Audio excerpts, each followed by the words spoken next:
Hi everyone, welcome back to the channel. This is Ikram Iman और आज हम पढ़ने वाले हैं पावर के बारे में। अब शुरुआत करते हैं। मैंने ये वन शॉर्ट रिवीजन वाला जो वीडियो चल रहा था उसका कंटिन्यूएशन है और बहुत मेहनत से मैंने आपके लिए नोट्स बनाए हैं और जो है ये वीडियो को आप लास्ट तक देखना। वन शॉर्ट रिवीजन आपका हो जाएगा एग्जामिनेशन के लिए और उसके बाद आपको एग्जामिनेशन के लिए कुछ भी पढ़ने की ज़रूरत नहीं पड़ेगी। और अगर आपने कुछ नहीं पढ़ा है तो भी आप ये वीडियो देख सकते हैं। अगर आपने सब कुछ पढ़ लिया है तो आप रिवीजन के तौर पर इस वीडियो को देख सकते हैं। शुरुआत करते हैं। इसका पहले वाला कंटिन्यूएशन पार्ट है, इसका वाला वीडियो आप पहले देखकर आइए। उसमें जो है हमने डिस्कस कर लिया था अबाउट पॉलिटिकल थ्योरी। अभी इस वीडियो में हम डिस्कस करेंगे अबाउट पावर। तो देखिए, पावर जो होती है पॉलिटिकल, इकोनॉमिकल एंड आइडियोलॉजिकल। सबसे इंपॉर्टेंट चीज़ मैं आपको बता दूँ, तो शुरुआत यहाँ से करते हैं। तो पावर, तो पॉलिटिक्स पढ़ा और पावर के मतलब पावर जो है वो सेंट्रल होती है टू द पॉलिटिक्स। ठीक है, पावर के बारे में सबका डिफरेंट इंटरप्रिटेशन है। ठीक है, आपसे कोई पूछेगा तो पावर क्या है, आप क्या बोलोगे? आप बोलोगे, आपका लेमन पर्सपेक्टिव रहेगा पावर के बारे में। ठीक है, लेकिन पावर जो होता है वो बहुत कुछ होता है, अलग अलग जो है फिलोसोफर्स को अलग अलग तरीके से डिस्क्राइब करते हैं। ठीक है, तो एक जो है पावर का जो कॉन्सेप्ट होता है वो ये बताया जाता है रॉबर्ट डेल द्वारा, डोमिनेंस। ठीक है, मतलब आप पावर दिखा रहे हो अपनी। तो अगर ए के पास ऐसी पावर है कि वो जो है बी को इतना डोमिनेट कर सकता है कि बी से वो कुछ ऐसा करवा सकता है जो अगर उसके पास अगर वो कभी भी नहीं करता। ठीक है, इतनी उसके पास पावर है कि ए जो है बी से इतना काम करवा रहा है। और ये वेल्थ की पावर हो सकती है, ये स्टेट की, मनी की, ठीक है, ऑफिशियल पोजीशन की, सोशल स्टेट, सोशल स्ट्रक्चर की, किसी की भी पावर हो सकती है। तो वो आपको जो है ये पावर का कॉन्सेप्ट है। एक पावर है कि पावर जो है पैसे की तरह है, अभी इसके पास है अभी दूसरे के पास चल जाएगा। तो पावर इज डायरेक्टली, पावर का रिलेशन वही है पॉलिटिक्स के साथ जैसा कि रिलेशन होता है मनी का इकोनॉमी में। ठीक है, इस तरीके का मैंने बनाया है, जो आपने पढ़ा होगा रेशियो प्रोपोर्शंस, तो उस तरीके से है। ठीक है, 3 डायमेंशन ऑफ पावर जो है बहुत इंपॉर्टेंट है, आपको आ सकता है। स्टीवन ल्यूक्स का कॉन्सेप्ट है यहाँ पर। फर्स्ट डी यानी first dimension power decision making का। ठीक है, जो आप अगर कोई इलेक्ट हो जाता है नेता, डिसीजन मेकिंग का पावर उसके हाथ में चला गया। ठीक है, ये first dimension. Second dimension agenda set करना। एजेंडा सेट करने का काम भी कौन करता है? पॉलिटिशियंस। थर्ड डिमेंशन कौन सा है? पावर स्ट्रक्चरल अरेंजमेंट है।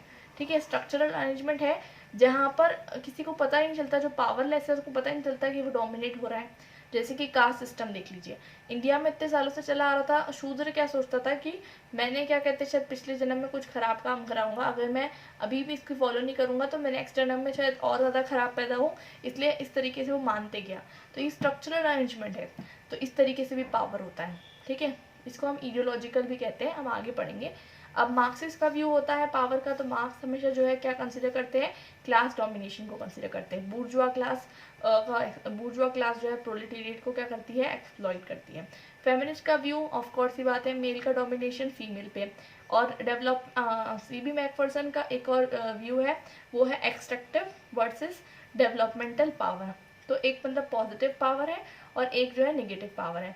तो एक्सट्रैक्टिव मतलब जो किसी से कुछ काम करवाए वो नेगेटिव पावर, डेवलपमेंट मतलब जो किसी का कुछ काम करके दे। जैसे कि गवर्नमेंट आपसे कुछ काम करवाती है, ठीक है, आपसे टैक्स लेती है, फिर उसको गलत तरीके से यूज़ करती है तो वो गलत है। अगर वो आपका टैक्स लेती है, अच्छी जगह यूज़ करती है तो वो सही है। तो डेवलपमेंटल पावर पॉजिटिव है और एक्सट्रैक्टिव पावर नेगेटिव है। पावर जो है क्रिएटिंग टुगेदर, मतलब ये बहुत पॉजिटिव व्यू है पावर का। हन्ना अरेंट देती है, ठीक है, हन्ना अरेंट देते हैं, सॉरी, वो बताते हैं कि पावर इज क्रिएटिंग टुगेदर, मतलब आपस में कुछ मिलकर बनाना, अपना कम्युनिकेशन करना। ठीक है, और गांधी जी के व्यू भी ये थे कि पावर जो होती है पॉजिटिवली यूज़ की जा सकती है। ठीक है, तो यहाँ तक क्लियर है। अब समझते हैं कि पावर के बाद हम ये समझते हैं कि टाइप्स ऑफ पावर क्या होती है। तो जो पावर होता है, पावर को हम डिफरेंट तरीके से डिवाइड कर सकते हैं। एक होता है हमारा पॉलिटिकल, एक होता है इकोनॉमिकल और एक होता है आइडियोलॉजिकल। तीनों में क्या डिफरेंसेस होते हैं पढ़ लेते हैं, समझ लेते हैं। पॉलिटिकल, एलन बेल के अकॉर्डिंग पावर क्या होता है? पॉलिटिकल पावर जो होता है बहुत इंपॉर्टेंट होता है। वो बताते हैं पॉलिटिकल पावर 2 तरीके से होता है, एक होता है फॉर्मल ऑर्गन्स में, एक होता है इनफॉर्मल ऑर्गन्स में। फॉर्मल ऑर्गन्स में जैसे कि आपको पता है लेजिस्लेचर, एग्जीक्यूटिव, ब्यूरोक्रेसी, जुडिशरी जो आप पे फॉर्मली पावर लगाते हैं, ठीक है, आप पे रूल्स, रेगुलेशंस और फोर्स के थ्रू। इनफॉर्मल ऑर्गन जैसे कि मास मीडिया आपको कंट्रोल करती है लेकिन आपको पता नहीं चलता, प्रेशर ग्रुप आपको कंट्रोल करते हैं, mass movements, political parties, public opinion, ये सब इनफॉर्मल ऑर्गन्स, ठीक है। ये हो गई पॉलिटिकल पावर। एक बात करते हैं इकोनॉमिक पावर की। इकोनॉमिक पावर मतलब जो इंसान मटेरियलिस्टिक चीज़ों को होल्ड करता है वो पब्लिक पॉलिसीज़ को इन्फ्लुएंस करता है। नीडलेस टू मेंशन आपको पता है इंडिया के अंदर बिग बिलियनर्स हैं जो कि क्या कहते हैं पॉलिटिकल पार्टीज़ को कहीं ना कहीं फंडिंग प्रोवाइड करते हैं और उससे जो है आपको पता है कि इकोनॉमिक प्रायोरिटीज़ के रिगार्डिंग गवर्नमेंट को जो है पब्लिक पॉलिसीज़ फ्रेम करने के लिए हेल्प करते हैं। तो यहाँ पर वही बताया गया है कि मेजर मीडिया जो होती है वो बिग बिजनेस हाउसेस ही जो है ओन करते हैं और उनका बिजनेस इंटरेस्ट जो है वहाँ पर दिखाते हैं, ठीक है। और ये बहुत कॉमन है, आपने जो है अपने लाइफ में ऑब्जर्व किया होगा। और ये फाइनेंशियल हेल्प भी देते हैं पॉलिटिकल पार्टीज़ को, जैसे कि उनके नॉमिनेशन में, इलेक्शन में बहुत सारी कैंडिडेट की फंडिंग वगैरह कहाँ से आती है, इतने पैसे खर्च होते हैं तो वो कहाँ से आते हैं, तो ये बिग पावर हाउसेस से आते हैं और ये जो होती है हमारी इकोनॉमिक पावर के कारण। और फिर इंटर्न पॉलिटिशियंस क्या करते हैं, उनको हेल्प करते हैं। सारे पॉलिटिशियंस नहीं आप कह सकते हो लेकिन सर्टेनली बहुत सारे पॉलिटिशियंस जो है इसमें इन्वॉल्व होते हैं। Now talking about ideological power, तो आइडियोलॉजिकल पावर में मतलब पॉलिटिकल पार्टी अपनी आइडियोलॉजी को जो है कहीं ना कहीं प्रमोट करती है, ठीक है। तो आइडियाज़ जो है, जो रूलिंग क्लास है वो अपने आइडियाज़ को प्रमोट करती है, बहुत सारे आइडियाज़ को प्रमोट करती है और एग्जिस्टिंग सोशल ऑर्डर को जो है कहीं ना कहीं प्रमोट करती है और ये मैनिपुलेट करती है। लोगों को समझ में ही नहीं आता कि वो क्या प्रोपोगेट कर रही है, ठीक है। और यहाँ तक कि ये भी बताया गया है कि सेक्रीफाइस का जो सेंस है वो क्रिएट करती है। जैसे कि आर्मी वगैरह होती है, वहाँ पर आप देखोगे कि उनको ये बताया जाता है कि आपको सेक्रीफाइस करना है अपने आप को। तो ये लिबर्टी के प्रिंसिपल के तो अगेंस्ट हो गया ना, लाइफ, लिबर्टी एंड प्रॉपर्टी, तो वो आप लाइफ ही छीन ले रहे हो इंसान से। उसके अलावा जो है मार्क्स और एंगल्स बताते हैं कि ये जो है इकोनॉमिक क्लास से रिलेटेड है क्योंकि इकोनॉमिक क्लास कहीं ना कहीं आइडियोलॉजिकल पावर को जो है डोमिनेट करती है। तो यहाँ तक कि पावर का कॉन्सेप्ट आपका क्लियर हो जाना चाहिए। उसके बाद हम समझते हैं पावर एज हेजेमनी। तो हमने जो है पावर का बहुत सारे कॉन्सेप्ट पढ़े। अभी ये जो पावर का कॉन्सेप्ट है ये हेजेमनी से रिलेटेड है और ये जो कॉन्सेप्ट है ये दिया गया था बाय एंटोनियो ग्राम्स्की। इस कॉन्सेप्ट के अकॉर्डिंग रूलिंग पार्टी एक बहुत ही इंटरेस्टिंग है, आप समझना, वो एक तरीके की बिलीफ बनाती है जो कि सबको ऐसा लगता है कि सब जो है उस चीज़ को मान रहे हैं, ठीक है। जैसे कि कैपिटलिस्ट सोसाइटी थी, ठीक है, तो उसने क्या बताया कि कैपिटलिस्ट सोसाइटी में आपको स्कूल्स चाहिए। देखिए कभी भी पहले स्कूल्स नहीं हुआ करती थी, ये कैपिटलिस्ट का जो है इन्वेंशन है। पहले स्कूल्स नहीं होते थे, मतलब उस तरीके के नहीं जिस तरीके से आज है। अलग अलग तरीके से इनफॉर्मल इंस्टीट्यूशंस में पढ़ाई होती थी और फैमिलीज नहीं होती थी। फैमिली का जो इंस्टीट्यूशन जिस तरीके से डिज़ाइन किया उन लोगों ने, ठीक है, फैमिली को जिस तरीके से बताया गया है कैपिटलिस्ट इंस्टीट्यूशन में, उस तरीके की फैमिली नहीं होती थी, ठीक है। उसके बाद हम देखते हैं कि कल्चरल सुप्रीमेसी, जैसे कि वेस्टर्न हेजेमनी देखोगे आप, यूएस की हेजेमनी है, आपको वेस्टर्न कपड़े अच्छे लगते हैं पहनना, वेस्टर्न हेजेमनी, कल्चरल हेजेमनी, ठीक है।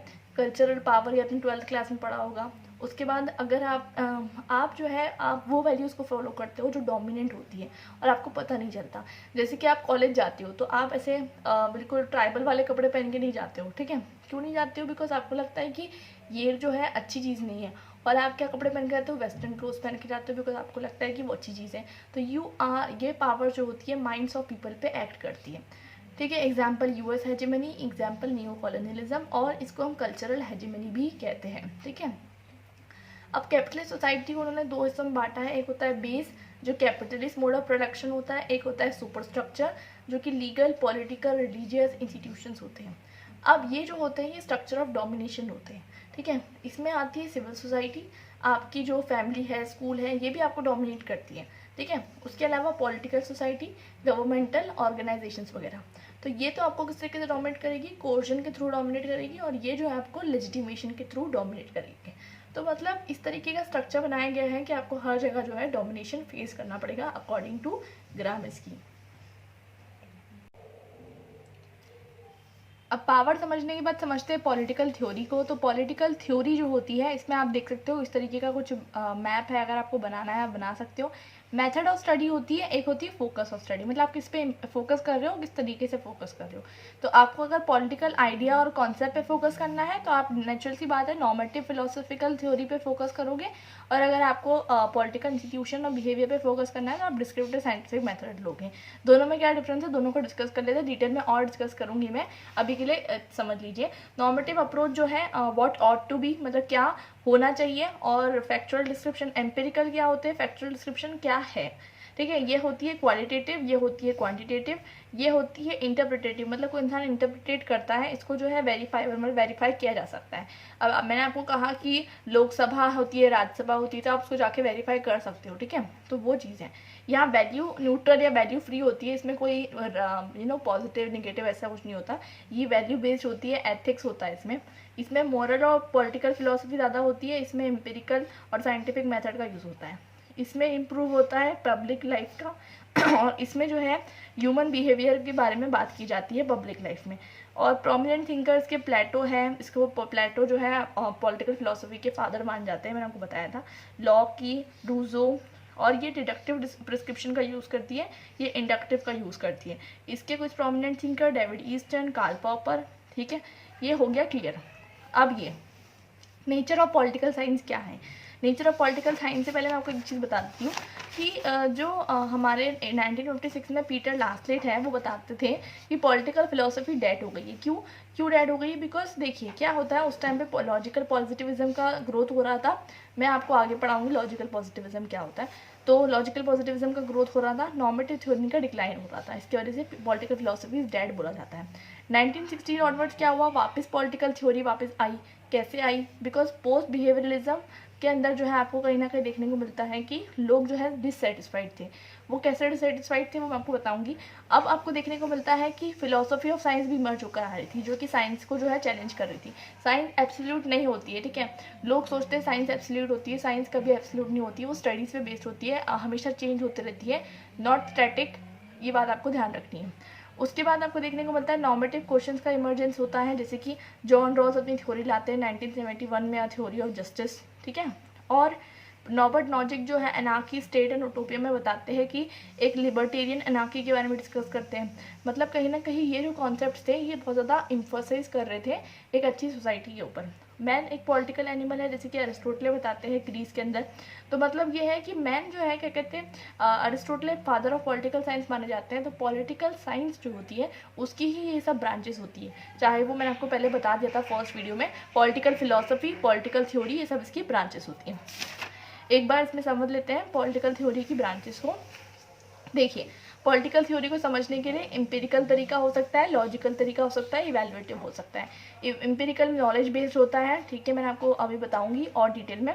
सेंस एक्सपीरियंस ऑलरेडी हम डिस्कस कर चुके हैं, साइट, स्मेल, टेस्ट, टच पे डिपेंड होता है। लॉजिकल ये रीजनिंग पे बेस्ड होता है, इवैल्यूएटिव ये नॉलेज पे बेस्ड होता है, वैल्यू जजमेंट पे बेस्ड होता है, ठीक है। एम्पिरिकल में क्या जन्म लेता है, पॉजिटिविज्म, ठीक है, तरीका है। लॉजिकल में लॉजिकल पॉजिटिविज्म, और इवेल्युएटिव में पॉलिटिकल फिलोसफी, जिसके अंदर हमने नॉर्मेटिव अप्रोच को और डिटेल में हम डिस्कस करेंगे। अब इसके अंदर जो है इस नॉर्मेटिव पॉलिटिकल फिलोसफी मैंने आपको भी बताया कि ये बात करती है कि क्या होना चाहिए, और ये बताती है क्वालिटेटिव है, ये इवेल्युएटिव है, आइडियलिस्टिक बात करती है, नॉर्म्स और वैल्यूज़ की बात करती है। तो ये सब क्या हो गया, ये इवेल्युएटिव पॉलिटिकल थ्योरी में आ गया। पॉलिटिकल थ्योरी का एक क्वेश्चन तो बनेगा थियोराइजिंग द पॉलिटिकल, तो ये अच्छे से पढ़ लीजिए। और उसके बाद लॉजिकल पॉजिटिविज्म में जो है ये जर्मन सोशियोलॉजिस्ट मैक्स वेबर द्वारा बनाई गई है, और वेना सर्कल के कुछ मेंबर्स से मिलकर इसको जो है एम्पिरिकल मेथड का यूज़ करते हैं इंक्वायरी करने के लिए। उसके बाद पॉजिटिविज्म की बात करें तो साइंटिफिक नॉलेज पे डिपेंडेंट होती है, जिसके मैंने आपको बताया कि हर चीज़ जो है वैल्यू फ्री होती है, रिलीजन, सुपरस्टिशन, मेटाफिजिक्स में नहीं कंसिडर होता, ठीक है। ये पॉलिटिकल थ्योरी के अंदर दोनों प्रकार पढ़ लिए, नॉर्मेटिव भी पढ़ लिया, एम्पिरिकल भी पढ़ लिया, ब्रॉडली दोनों होते हैं, हिस्टोरिकल भी होता है, वो भी डिस्कस कर लेते हैं। तो हिस्टोरिकल अप्रोच क्या होता है कि पॉलिटिकल थिंकर्स जो होते हैं वो क्या करते हैं, वो समझते हैं कि जो इवोल्यूशन हुआ है हिस्ट्री का उसको पढ़ते हैं ताकि पॉलिटिकल प्रोसेस को पढ़ सके। अभी हम आगे डिस्कस करेंगे, डिटेल में डिस्कस करेंगे। जैसे कि हिस्टोरिकल मटेरियलिज्म मार्क्स के द्वारा दिया गया था, वो इसका पार्ट है। अब हम बात करते हैं कि ये तो हो गया। इसके बाद जो है नॉर्मेटिव के अंदर भी 3 पार्ट होते हैं, यूटिलिटेरियनिज्म, डिओन्टोलॉजिकल लिबरलिज्म एंड कम्युनिटेरियनिज्म। ये तीनों मैं आपको आगे डिटेल में बताऊंगी, ठीक है, तो वो हम आगे डिस्कस करेंगे। अभी के लिए हम समझते हैं कि जो हमने नॉर्मेटिव और एम्पिरिकल पढ़ा है। तो नॉर्मेटिव एम्पिरिकल के क्रिटिक्स क्या होते हैं और प्रोस क्या होते हैं। तो नॉर्मेटिव और क्रिटिक, ये नॉर्मेटिव वाला एरिया है, ठीक है। तो और ये है ना हमारा जो कॉन्स है, और दोनों भी इसमें हम कवर करेंगे। तो प्रोस जो है ये नॉर्मेटिव के हैं, ठीक है। तो नॉर्मेटिव के प्रोस ये है कि एक अच्छा जो है बेस्ट फॉर्म ऑफ मतलब उटोपिया को देखता है, तो अच्छी बात है कि सोशो पॉलिटिकल इंस्टीट्यूशन का बेस्ट फॉर्म को इनक्योर करने की कोशिश करता है, मोरल ओपिनियन को कंसिडर करता है, और सोशल प्रॉब्लम को सॉल्व करता है। ये प्रोस हो गए किसके, नॉर्मेटिव के।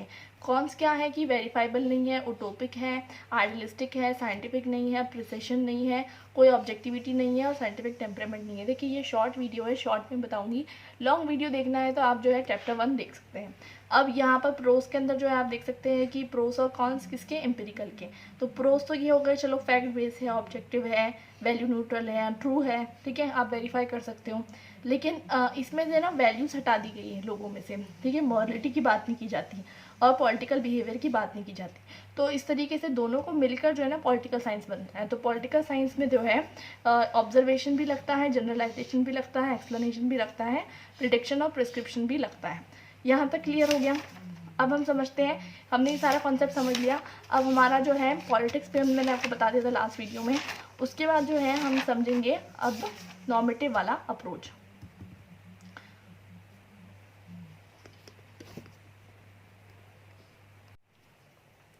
तो समझते हैं नॉर्मेटिव अप्रोच को। देखिए नॉर्मेटिव अप्रोच में आई होप आप देख पा रहे हो, तो सॉरी, नॉर्मेटिव अप्रोच जो है वो बताती है कि किस तरीके से डिफरेंट लोगों ने इसकी डिफरेंट डेफिनेशन दी है। हम एक डेफिनेशन को रेफर कर रहे हैं जो कि इसाइया बर्लिन द्वारा दी गई है, ठीक है। तो इसाइया बर्लिन जो है वो बताते हैं, वो भी एक नॉर्मेटिव पॉलिटिकल थ्योरिस्ट है, वो बताते हैं कि किस तरीके से जो है एक मॉरल नोशन का डिस्कवरी होती है normative theory in the field of political relationships. तो मतलब पॉलिटिकल रिलेशनशिप में नॉर्मेटिव थ्योरी को इस तरीके से बताते हैं कि पॉलिटिकल थ्योरी में जब मॉरल आइडियाज आ जाते हैं तब क्या होता है, तब नॉर्मेटिव पॉलिटिकल थ्योरी जो है वो बनती है। तो जिस तरीके से यहाँ पर जो है आपकी डेफिनेशन लिखी है आप पढ़ सकते हो, मैं नोट्स डाल दूंगी, उसकी दिक्कत नहीं है। और यहाँ पर जो है मेथड्स, देखिए मेथड्स के अंदर आपको पता चलता है इंटरनल कंसिस्टेंसी। जितनी भी नॉर्मेटिव अप्रोच के अंदर जितनी भी मेथड्स यूज़ होती है उसमें हमेशा मोरल आर्ग्यूमेंट जो होता है कहाँ से निकाला जाता है, फॉर्मल लॉजिक से और एनालिटिक फिलोसफी से। तो ये चीज़ कॉमन रहेगी। कॉन्सेप्ट जो कि सोशल एंथ्रोपोलॉजी से और हिस्ट्री से डिराइव रहेगा, ये चीज़ कॉमन रहेगी। और एम्पिरिकल बेसिस बनेगा, ठीक है। एम्पिरिकल बेसिस अगर हमको ज़रूरत पड़ रही, जैसे कि फॉर एग्जांपल आपको जो है जब आप नॉर्मेटिव थ्योरी पढ़ रहे हो हमेशा याद रखना थ्योरी जो है ना फिलोसफी से अलग है। तो थ्योरी बनाने के लिए आपको कुछ ना कुछ उसको बेसिस तो देना पड़ेगा। अगर वो बेसिस आपको नहीं मिल रहा है तो आप हिस्ट्री और सोशल एंथ्रोपोलॉजी का यूज़ करोगे। हिस्ट्री आपको पता है, हिस्टोरिकल अप्रोच हम पढ़ेंगे तो आपको और क्लियर हो जाएगा। और सोशल एंथ्रोपोलॉजी आपको पता है, सोशल एंथ्रोपोलॉजी मतलब ह्यूमन का जिस तरीके से इवोल्यूशन हुआ है उसको हम पढ़ेंगे। और उसके बाद जो है क्या कहते हैं कॉन्सेप्ट जो है हम उधर से डिराइव करेंगे। उसके बाद बात करते हैं मोरल इंट्यूशंस की। मोरल इंट्यूशन मतलब आपको जब आप कुछ गलत काम करते हो, आपको पता होता है आप गलत कर रहे हो लेकिन उसके बावजूद आप करते हो, ठीक है। और आपके ऊपर है कि आप करो गलत काम या ना करो, लेकिन जो इसे हम कहते हैं मोरल इंट्यूशन। तो जितनी पॉलिटिकल थ्योरी होती है ये सब मोरल इंट्यूशन पे बेस्ड होती है। नॉर्मेटिव पॉलिटिकल थ्योरी की बात हो रही है यहाँ पर, एम्पिरिकल की नहीं हो रही है। अभी हम आगे एम्पिरिकल पढ़ेंगे, ठीक है। तो हमने 3 तरीके की होती है अप्रोचेज इसमें। नॉर्मेटिव होती है जो मैंने आपको ऊपर बताया पीछे, ठीक है, मैंने आपको पीछे बताया था, नहीं बताया, ठीक है। नॉर्मेटिव होती है, एक होती है हमारी हिस्टोरिकल, एक होती है हमारी एम्पेरिकल। तो आगे समझते हैं। तो ये 2 तरीके के क्वेश्चन से डील करती है। एक तो ये डील करती है कि जो स्टेट है तो स्टेट किस तरीके का होना चाहिए ये तो बताती है। दूसरा ये बताती है कि डिस्ट्रीब्यूटिव जस्टिस मतलब किसको क्या कितना मिलना चाहिए वो भी बताती है। इसमें 3 इंपॉर्टेंट पोजिशंस है। पोजिशन इन द सेंस कि इसकी 3 स्ट्रैंड्स है, आप ऐसा बोल सकते हो। तो इसके अंदर आपको यूटिलिटेरियनिज्म देखने को मिलेगा। यूटिलिटेरियनिज्म बहुत अच्छे से आपको पता है जेरेमी बेंथम द्वारा फाउंड किया गया है। मैंने बहुत अच्छे से समझाया है यूटिलिटेरियनिज्म को, आप जो है प्लेलिस्ट में से चेक कर सकते हैं। ब्रिटिश सोशल रिफॉर्मर थे, वो बोलते हैं मैक्सिमम प्लेजर मिनिमम पेन। मतलब कोई भी पब्लिक पॉलिसी का काम ये होना चाहिए कि सोसाइटी में ज़्यादातर लोगों का वेलफेयर करे, ठीक है। तो इससे क्या होगा, ये एक टीलियोजिकल एथिक्स है, मतलब एंड रिजल्ट ज़्यादा इंपॉर्टेंट है, हैप्पीनेस ज़्यादा इंपॉर्टेंट है, उसको मीन्स इंपॉर्टेंट नहीं है। मतलब किसी को जो करने में खुशी मिल रही है वो करो, ठीक है। जैसे कुछ लोग को अल्कोहल पीने में खुशी मिलती है, लेकिन इसका मतलब ये नहीं कि उसके हेल्थ के लिए वो चीज़ अच्छी हो गई। वो गलत चीज़ कर रहा है तो उसको खुशी मिल रही है, तो ये टीलियोलॉजिकल एथिक्स होते हैं। मतलब ज़रूरी नहीं कि अल्कोहल पीना ही टीलियोलॉजिकल एथिक्स है। जो टीलियो मतलब जब जो एंड रिजल्ट रहेगा अगर उससे खुशी मिल रही है तो मीन्स कुछ भी हो सकता है। लेकिन इसके बहुत ज़्यादा क्रिटिक निकले। पहले तो क्रिटिक ये निकला, पहले मैं आपको बताती हूँ। इसका एक क्रिटिक निकला, ये क्वांटिटेटिव था। क्वांटिटेटिव यूटिलिटेरियनिज्म मतलब ज़्यादातर लोगों की खुशी। अब इसमें मेजोरिटेरियनिज्म वाला आइडिया आ गया। अगर एक कंट्री में 100 लोग रहते हैं, 100 में से 80 लोग या 70 लोग या 60 लोग, 60 भी मैंने ज़्यादा बोल दिया, 51 लोग आप ले लीजिए एक चीज़ को एक चीज़ से खुश हो रहे हैं और 49 लोग वो चीज़ से खुश नहीं हो रहे, तो आप 49 लोगों की जो खुशी है वो कॉम्प्रोमाइज़ करोगे जस्ट फॉर 51 पीपल। तो इसको मेजोरिटेरियनिज्म कहते हैं और इसलिए जो है ये आइडिया जो है फेल होता है।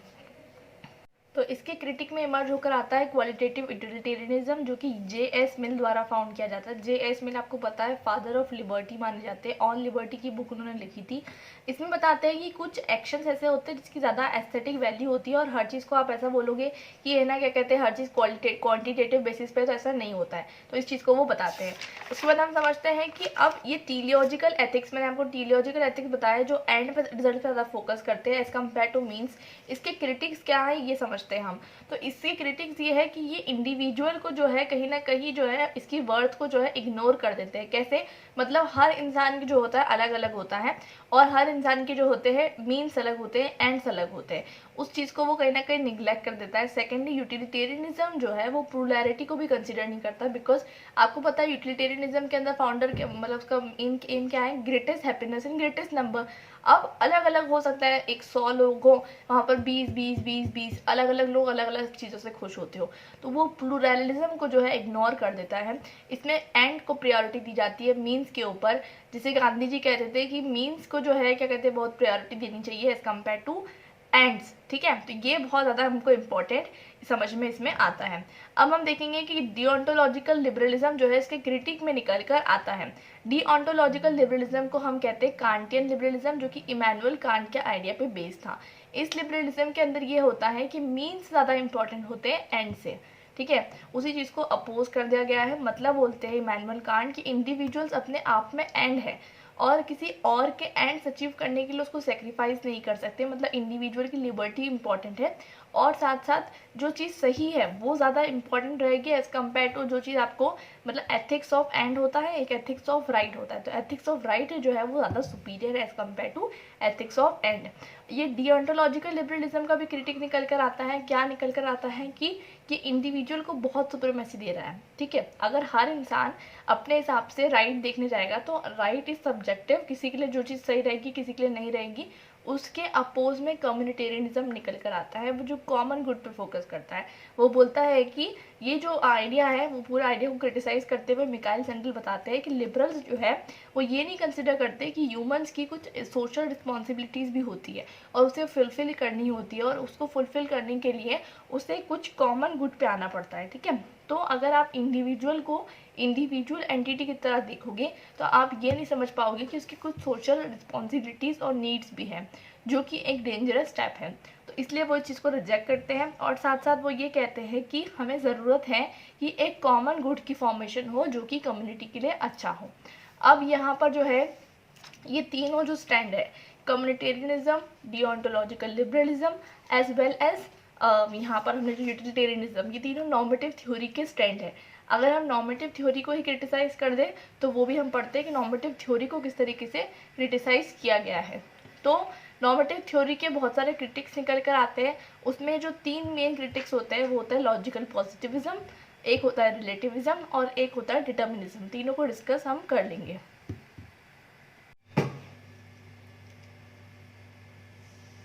तो क्रिटिक समझ लेते हैं क्या है नॉर्मेटिव थ्योरी के। तो यहाँ पर हमको पहला क्रिटिक जो है मैंने आपको बताया लॉजिकल पॉजिटिविज्म। तो क्या होता है कि एम्पिरिसिज्म का बहुत ज़्यादा ग्रोथ होता है। हम देखते हैं particularly 18th century 19th century onwards, जैसे इंडस्ट्रियल रिवॉल्यूशन आता है, साइंटिफिक फील्ड में डिस्कवरीज होती है, वहाँ से आपको देखने को मिलता है कि लॉजिकल पॉजिटिविज्म का ग्रोथ हो रहा है। लॉजिकल पॉजिटिविज्म क्या है मैं आपको बता दूं, ये वीनस सर्कल में जो है कुछ लोगों ने जो है इसको फाउंड किया है, इसके बारे में हम समझते हैं। और इसके बाद इसका किस तरीके से अफेक्ट होता है, और नॉर्मेटिव थ्योरी वो भी समझते हैं।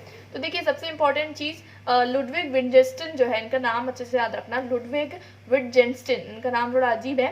तो ये जो है अपनी बुक में बताते हैं इन द ट्रैक्टेटस लॉजिको फिलोसॉफिकल, ये उनकी बुक का नाम है। वो बताते हैं कि पॉलिटिकल फिलोसफी अपने आप को लिमिट रखना चाहिए सिर्फ factual and descriptive language of natural science. तो वो बोलते हैं कि नेचुरल साइंस तक ही लिमिट रहिए आप, और दूसरी बातें मत कीजिए, ठीक है। और यहाँ तक कि पीटर लांसलेट आपको पता है बोलते हैं कि पॉलिटिकल फिलोसफी इज डेड, अब वो नहीं रही, ठीक है। अब क्यों ऐसा कहा जाता है, क्योंकि वो बोलते हैं कि लैंग्वेज जो है अपना जो मीनिंग है वो किससे डिराइव करती है, एक्सटर्नल ऑब्जेक्ट से डिराइव करती है। देखिए बहुत डीप बात है, समझना है इसको।